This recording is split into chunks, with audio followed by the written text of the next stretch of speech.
नमस्कार, जय श्री राम। प्रिय भक्तों, सनातन संस्कृत और भारत के इतिहास में शास्त्र कहता है कि जो लोग जीवन में 7 राज छुपा कर रखने में कामयाब हो जाते हैं, उनका धन, यश, मान, सम्मान कभी कम नहीं होता है। आइए जानते हैं कि क्या है ये 7 राज जिन्हें छिपाने से आदमी जिंदगी भर खुशहाल रहता है। तो नंबर 1, वित्तीय स्थिति और नुकसान। शास्त्र के अनुसार अपनी धन संपत्ति, आय और व्यय की जानकारी किसी के साथ साझा नहीं करनी चाहिए। यह जानकारी दूसरों के मन में ईर्ष्या या द्वेष उत्पन्न कर सकती है। साथ ही अपने नुकसान का भी जिक्र किसी से न करें, यानी हमेशा राज रखें, वरना आपसे लोग दूरी बनाने लगेंगे। इसीलिए किसी से अपना नुकसान भी नहीं करना चाहिए कि हमको इतना नुकसान हो गया है, हमारा इतना घाटा हो गया है। तो अपनी वित्तीय स्थिति किसी से बताएं नहीं, ना किसी से नुकसान बताएं। नंबर 2, निजी दुख और परेशानियां। शास्त्र के अनुसार लोगों को अपनी व्यक्तिगत समस्याओं और दुखों को हर किसी के साथ शेयर नहीं करना चाहिए, साझा नहीं करना चाहिए, यानी कि इससे बचना चाहिए। इससे न केवल आपकी कमजोरी उजागर होती है, बल्कि लोग इसका गलत लाभ भी उठा सकते हैं। इसीलिए किसी से निजी दुख और परेशानियां कभी शेयर नहीं करना चाहिए। नंबर 3, परिवार की निजी बातें। अपने परिवार के भीतर की समस्याएं या झगड़े किसी बाहरी व्यक्ति से साझा नहीं करनी चाहिए। इससे परिवार की छवि खराब होती है, आपसी विश्वास में कमी आती है और ऐसा करने से परिवार में कलह और बढ़ सकता है। इसीलिए परिवार में क्या हो रहा है, पति पत्नी के बीच क्या हो रहा है, बच्चों के बीच क्या हो रहा है, घर में क्या परेशानियां हैं, तो किसी परिवार की कोई भी निजी बात किसी से शेयर नहीं करनी चाहिए। इसका आप लोग विशेष ध्यान रखें।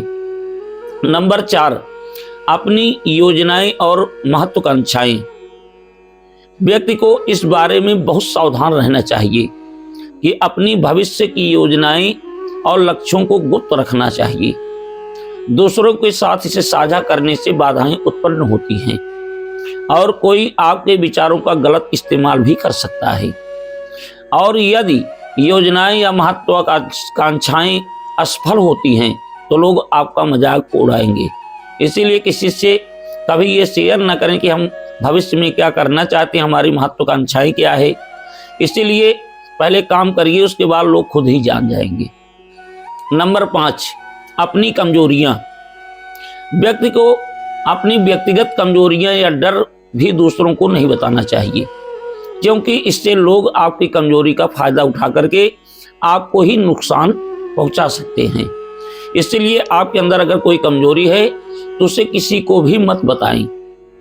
नंबर 6, अपना धर्म और आध्यात्मिक बातें।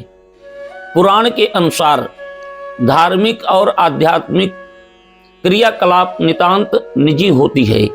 अपनी धार्मिक और आध्यात्मिक प्रथाओं को व्यक्तिगत